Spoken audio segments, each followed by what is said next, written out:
Pois é, rapaziada. Como alguns de vocês já sabem, né? Eu fui demitido, tem uns 4 meses atrás que eu fui demitido. E aí foram 4 meses tensos, né? Foram 4 meses de muita tensão, de muita incerteza. Foram 4 meses e muita insegurança. Apesar de, como vocês alguns já sabem, né? Não fui demitido porque eu quis, não foi porque eu pedi demissão. Realmente foi porque a empresa estava passando por instabilidade e aí acabaram me demitindo, né? Eu era o mais novo contratado, tinha 2 anos e pouco de empresa. Comecei como estagiário, aí passei 2 anos como estagiário, aí quando finalmente eu fui efetivado, infelizmente a empresa acabou por me demitir, né? E nesses 4 meses de lá pra cá foi muito tenso, né? A gente pensa muita coisa, né? A gente pensa como é que vai ser o próximo trabalho, a escala do próximo trabalho, né? Salário, eu não ganhava mal. E aí a questão da escala foi o que mais me preocupou, que a escala 6 por 1 é uma verdadeira escravidão. Sempre tive receio de pegar essa escala, já trabalhei nessa escala e é terrível. Você não tem liberdade para nada, é um regime extremamente escravista, né? Você trabalha, trabalha, trabalha, ganha pouco. Mesmo se ganhasse um pouquinho mais, você não ia conseguir nem usufruir, porque você trabalha tanto, você não tem tempo para nada, que você não teria tempo nem para usufruir o pouquinho a mais que você, né, supostamente ganharia nessa escala 6 por 1. Então, é terrível. Você trabalhar de segunda a sábado até 10 horas da noite é terrível, terrível. E ainda trabalhar dias de domingo, né? Fiz uma entrevista em uma empresa que era a escala 6 por 1. E você trabalhava também, vira e mexe, a recrutadora falou, dia de domingo também. Ou seja, você trabalhava segunda, sábado e ainda domingo para completar, né? E ganhando minimamente, né? Então isso me preocupou muito, isso me deixou muito tenso, né? Não só a questão de conseguir um trabalho desses 4 meses que eu passei desempregado, né? Mas também qual trabalho conseguir, né? Por isso que a gente ficou tenso, né? Minha esposa também ficou tensa. Eu fiquei tenso, né? Eu fiquei nervoso, fiquei estressado, ansioso.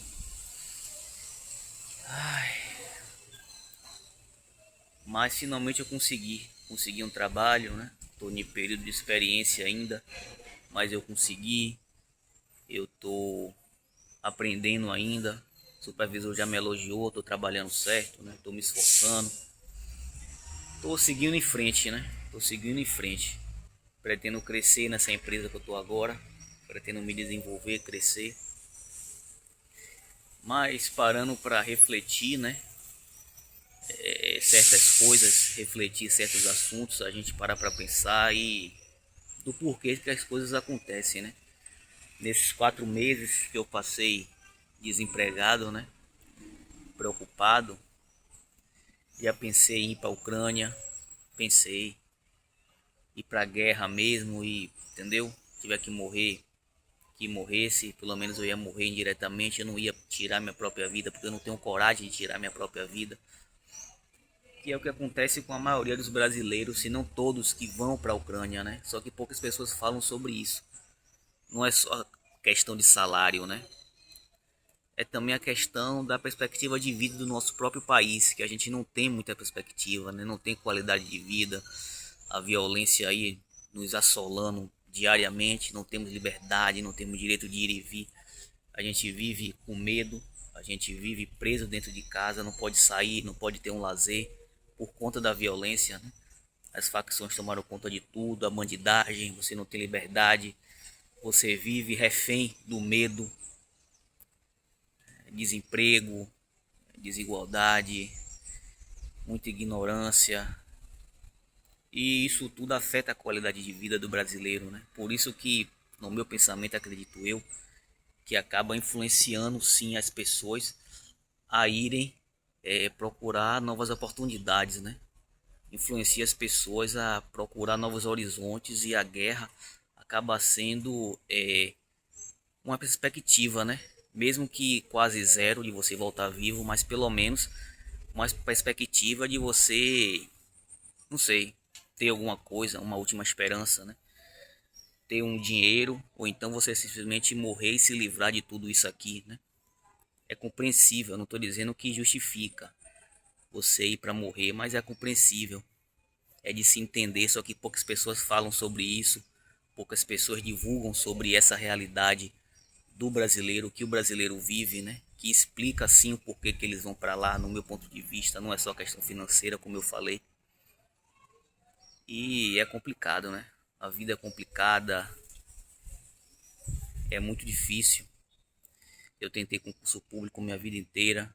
Concurso público para mim não deu certo, porque por várias razões, né? Ou uma única razão, né? Questão de estudo. Meu pai é funcionário público. Meu pai me ensinou muitos assuntos com relação à matemática, com relação à física. Eu fiz concurso público minha vida inteira, desde os meus 18 anos até a atualidade. Tem até alguns que eu vou fazer agora também, algum concurso público. Porém, você não faz com tanto entusiasmo, né, com tanto ânimo, igual eu fazia antigamente, porque você acaba perdendo a esperança. E tanto você tentar e não passar, você acaba perdendo um pouco a esperança, né, querendo ou não. Porque é muito difícil, né, você fazer e não passar, e você estudar, você tomar banca, você seu pai te ensinar muita coisa também e não dá em nada. É muito complicado isso, né? Porque acaba desanimando, né? Desanima e muito, né? Fiz concurso para várias áreas, não só para a área militar, mas para várias áreas. E nenhum deu certo, nenhum deu certo, né? Alguns de vocês podem pensar, ah, mas faltou mais estudo, faltou mais empenho. Será? Será mesmo que faltou mais estudo? Será mesmo que faltou mais empenho? Não sei, talvez. Mas, pelo menos para mim, não deu certo. Me dediquei, me empenhei, eu estudava, só que para mim não deu certo, né? Tem alguns concursos que eu vou fazer ainda. Por agora, pretendo fazer, não vou desistir, mas claro que não é com o mesmo entusiasmo, né?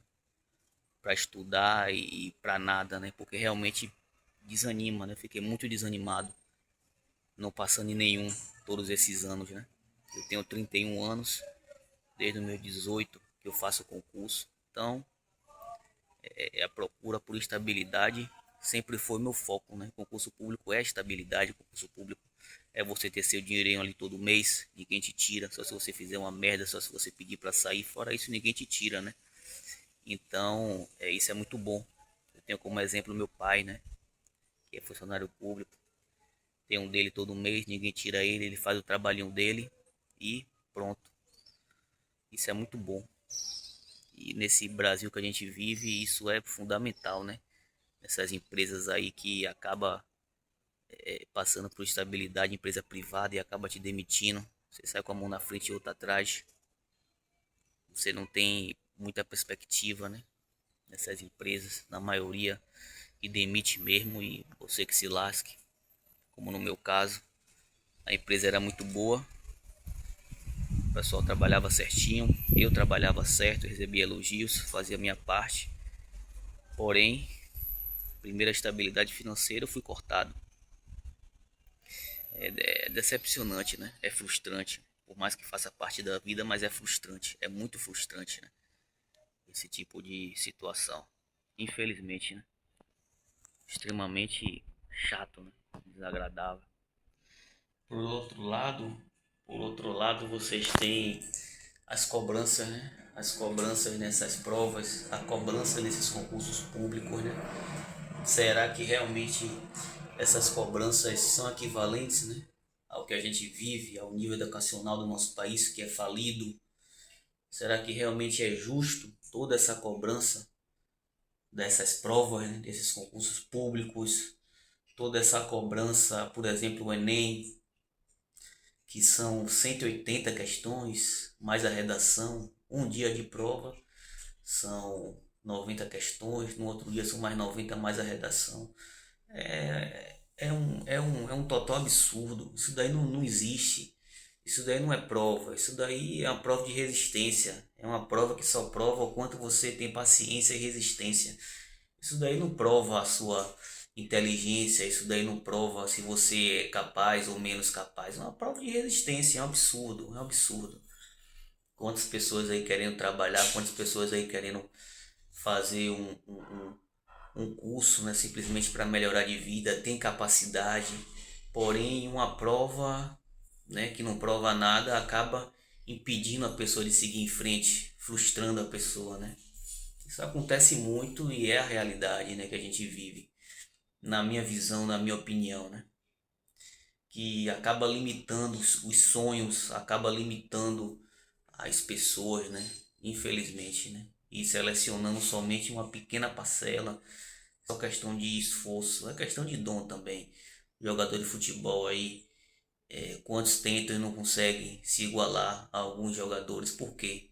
Porque não consegue, simplesmente não consegue, mas sabe jogar bola, mas sabe desenvolver, sabe desenrolar. Não chega ao nível dos grandes jogadores, obviamente. Quantos aí tentam e não conseguem, mas sabem desenrolar, sabem jogar bola, entendeu? Não fazem tão feio, né? Então, no meu ponto de vista, é assim que funciona a vida, né? É assim que é a vida nesse país, que infelizmente é uma grande hipocrisia, esse país hipócrita, né? Que a gente vive. Essa é a minha visão, é a minha visão essa, entendeu? Com base na minha experiência, na minha vivência. Por outro lado também, a gente tem aí, como eu já falei nos meus vídeos anteriores, né? A questão da falta de planejamento familiar, que acaba influenciando diretamente nos problemas sociais que a gente vive, querendo ou não, direta e indiretamente, né? Falta de uma estrutura familiar, as pessoas aí colocando o filho à torta e à direita no mundo, né? Para sofrer, a pessoa já é pobre, já passa por dificuldade, aí coloca mais ser humano no mundo para passar pelas mesmas dificuldades, se não por dificuldades maiores. Eu não concordo com isso. Eu sempre vou bater nessa tecla, sempre, sempre, sempre vou bater nessa tecla que eu sou contra essa filharada aí que nasce sem responsabilidade, né? Muitas vezes sem pai, sem mãe, cresce na vulnerabilidade, o crime abraça, entendeu? A pessoa acaba sendo seduzida pelo crime, seduzido pelo errado, e aí entra no errado, entra na criminalidade. E acontece esses problemas que a gente vê hoje em dia, né? Essa violência que a gente vive, né? Essa desigualdade, falta de estrutura, qualidade de vida que a gente vê em nosso país. E a gente tem uma cultura também que infelizmente incentiva isso, né? A gente não vê um governante falar sobre responsabilidade social, familiar. A gente não vê nenhum governante falar sobre isso, porque governante quer voto. Governante quer mais pobre para votar nele, né? Governante quer pôr em circo. Governante não quer que você se liberte, não quer que você pense. Governante quer voto, né? Quer mais pobre para dar o bolso esmola e ganhar voto. É isso que eles querem, entendeu? Só que as pessoas não ainda pararam para raciocinar, para abrir a mente sobre isso, né? Que elas estão sendo marionetes do sistema, marionetes do governo. Que a gente vive aí o Carnaval do Pão e Circo, né? Essas festas, né? E outras festas também que são financiadas, né? Com o nosso dinheiro, com o meu, o seu dinheiro, que é a grande festa do Pão e Circo, né? Grande festa para tapear as pessoas, né? Iludir, som, artista famoso, e aí a pessoa se ludibria e se anestesia e depois, né, volta à miséria da vida, né? Que é o que a gente vê aí, carnaval da gladiação, né? Carnaval da briga, todo ano a mesma coisa, morte, assalto, assassinato, briga, todo ano a mesma coisa, né? Mulheres que são violentadas, todo ano a mesma coisa. E continua aí as ruas de Salvador lotadas, 11 milhões de pessoas nas ruas. Por quê? Por que isso, né? Por quê? Porque as pessoas não se libertaram, as pessoas não ainda abriram a mente, as pessoas continuam ainda anestesiadas, iludidas, entendeu? A cultura, infelizmente, desse país é péssima. É uma cultura que incentiva o crime, incentiva a violência, incentiva botar filho no mundo sem ter estrutura, incentiva a desigualdade, infelizmente, né? Que a desigualdade é uma consequência, mas acaba incentivando tudo que é de ruim, né? Infelizmente.